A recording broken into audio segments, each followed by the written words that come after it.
Velma Barfield was a sweet, loving, God-fearing grandmother that was cherished by her community. But unbeknownst to most, her and her husband, Thomas Burke, were at odds again. Velma had recently gotten hysterectomy and became addicted to her painkillers. Thomas began drinking heavily and the two constantly argued. On April 4th, 1969, Thomas was passed out on the couch after another disagreement. Velma had taken the kids and left, but when they returned, the house was burned to the ground, with Thomas's body later found at the scene. This was the first of many people that mysteriously died in the presence of Velma Barfield. Welcome to History's Biggest Villains.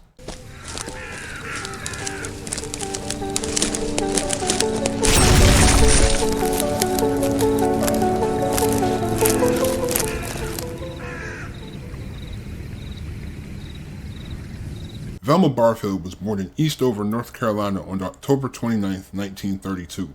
She was the second oldest of 9 children, living on a tobacco farm without electricity, running water, or indoor plumbing. There also wasn't an outhouse, so they had to use chamber pots or go in the woods. As a child, Velma witnessed her father abuse her mother, and shortly after was the victim of sexual abuse by her father as well. Velma, who was only 17 at the time, dropped out of school and eloped with her boyfriend, Thomas Burke, in order to escape her abuser. Velma and Thomas had 2 children together and lived peacefully in Parkton, North Carolina, for more than 15 years. This all changed in 1965, when Thomas was involved in a serious car accident. Thomas began to abuse alcohol and drugs heavily to deal with the severe pain and headaches caused by his accident. During this time, Velma was suffering from medical issues that caused heavy bleeding, as she had a hysterectomy several years back. Velma had now become addicted to the prescription painkillers she received after her operation. Velma and Thomas, both high on pills and alcohol, constantly argued, but it all came to a head on April 4th, 1969. After another long argument, Thomas was passed out on the couch. Velma took the kids into town with her to run some errands, but when they returned, their house was found burned to the ground, with Thomas having died of smoke inhalation. Even with the unfortunate circumstances of her first husband's death, Velma wasn't single for long, as she married Jennings Barfield in 1970. He was a widower and had kids of his own, but their marriage wouldn't even last a year. Velma was still addicted to prescription medications, and this caused great tension in their marriage. After an argument where divorce was mentioned, Jennings suddenly became sick. A few months later, he suffered a heart attack and died. Velma had a short relationship with another man, and it mysteriously ended with another one of Velma's homes up in flames. With nowhere else to go, she moved back in with her parents. In 1974, her father contracted lung cancer and died. But shortly after, her mother became ill as well, as she died also, suffering from intense bouts of diarrhea, vomiting, and nausea. The doctors were unable to diagnose her illness, and an autopsy wasn't performed. After her mother's death, Velma was convicted on 7 counts of writing bad checks and sentenced to 6 months in prison. She was released after 3 months, and in 1976, she took a caretaking job looking after the elderly. Velma began work at the home of Montgomery and Dolly Edwards. On January 29, 1977, Montgomery suddenly became sick and died. Dolly then experienced similar symptoms and died on March 1st. The next year, Barfield took another caretaking job, this time for 76-year-old Record Lee, who had broken her leg. On June 4th, 1977, Lee's husband, John Henry, was suddenly having severe pains in the stomach and chest along with vomiting and diarrhea. He died soon afterwards in what doctors diagnosed as a severe stomach virus. With all the death around Velma, her family simply thought that she was just an unlucky woman. They thought her new boyfriend, Stuart Taylor, would help her turn her life around. But things would turn deadly very soon. On February 3rd, 1978, Taylor discovered that Velma had been forging checks in his name and the two had gotten into an argument. As they got ready for church, Velma handed Stuart a beer. However, during the service, Stuart started feeling sick. He felt his whole body burn from the inside, so he excused himself to lie in his truck. Velma then took him home, where he spent the night vomiting, begging Velma to take him to the hospital, but the doctors couldn't find anything wrong, putting it down to possibly gastritis. They simply told him to go home and take some medicine and he would feel better in the morning, but Stuart was dead by the morning. Almost every person in Velma Barfield's family came out to support her at Stuart's funeral, as it was unbelievable what had happened to this poor woman. Ever since she lost Thomas Burke, this poor woman had suffered nothing but grief and heartache, they thought. However, one of Velma's sisters called the Lumberton police, hysterically crying as she revealed that Velma had poisoned Taylor and several others. Stuart's autopsy had come back to reveal that rat poison was in the system. The police started looking up every tragic death around Velma, and every time, they found traces of the exact brand of rat poisoning. Velma pretended to know nothing about this until her son Ronnie asked her about it. She couldn't lie to her son and broke down sobbing in front of him. It was an accident, she said.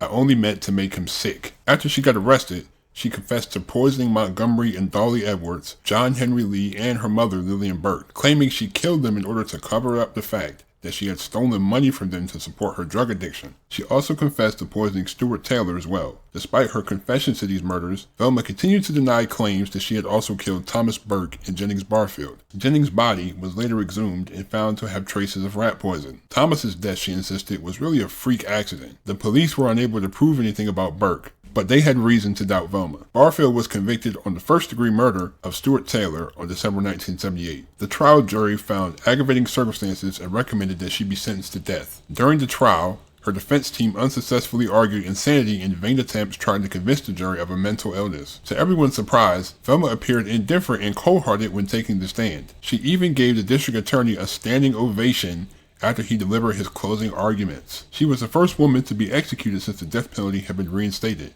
Because of this, it became a media frenzy. While on death row, Barfield became a born-again Christian and began to minister to fellow inmates and guards. She also began writing letters to Governor Jim Hunt, arguing that her born-again Christian faith should be considered as a mitigating factor for commuting her sentence to life in prison. She garnered a great deal of support from many Christians across the United States, including evangelists Billy and Ruth Graham. However, Governor Hunt denied her request for clemency. Velma Barfield's execution came on November 2nd, 1984. She spoke to Billy Graham one last time, hoping that his influence would help save her life. But Billy just told her, "Velma, in a way I envy you, because you're going to go to heaven before I do." A crowd had formed outside. 300 of them were begging for her life at the prison walls, holding candles and singing gospel hymns. But across from them, there were 80 more demonstrators who wanted to see her dead, chanting, "Die, bitch, die." She ate one final meal, which was nothing more than a bag of cheese doodles and a Coca-Cola. Then she followed the guards into the execution chamber. She was 52 years old and was the first woman in the U.S. to be executed by lethal injection. She didn't care about anything. She did what she did. She poisoned these people. She's denying what she did, even though the evidence suggested the opposite. She's like, "Oh, I didn't kill him. I didn't kill this guy. But we just dug up his body and it shows that he is rat poison, along with the other 4 or 5 people that you just admitted that you killed." Like come on here, let's not sit here and lie. It's not often that women are serial killers. A lot of this stuff gets media attention, but it's just, and it's like the usual cycle where they magically find Jesus after they've been convicted to die. So it's like, oh, let me find God, let me try to repent for what I did. But you killed all these innocent people, including your own mother, including your mother, all of your husbands. People that you were supposed to be taking care of, that was your job to take care of, and you're killing these people? Come on, man, that's crazy. But I'm actually going to end this video with a video of her interview on death row. So definitely, we can watch this. And thank you so much for all your support. Leave a like if you enjoyed this, subscribe if you're new to the channel. But I'm out. Peace. Velma Barfield was convicted and sentenced to die in 1978 for the poisoning death of her boyfriend. She also admitted poisoning 3 other people, including her mother. Barfield had been awaiting her sentence in the Women's Correctional Facility in Raleigh. But last week, for security reasons, say corrections officials, she was moved to Raleigh's Central Prison, where she is the only woman prisoner. She now waits in virtual isolation in a cell just across from the execution chamber, a constant reminder, she says, of her likely fate. It's total, isolation from everybody that I had been with for almost 6 years. The first week I was here was the worst week that I have spent. Everything Barfield about says it. drugs led her to prison. She became addicted to tranquilizers, she says, during a rocky period in her life. The last 10 years was just like that, years of a drug nightmare. Days of not knowing where you are or what you've done. Her attorney would not allow her to say whether she knew what she was doing when she committed her crimes. But once confined in prison, Barfield says, she found God. It's her relationship with God, she says, that has enabled her to survive her confinement. Living in prison every day is a struggle, even at its best. And I know that without him and his strength that has sustained me, I couldn't have made it even thus far. Now, drug-free, a repentant Barfield says she regrets the pain she has caused others. I'm sorry for the hurt that I've caused so many people. Today, if it were possible, I wish that I could take every bit of hurt on myself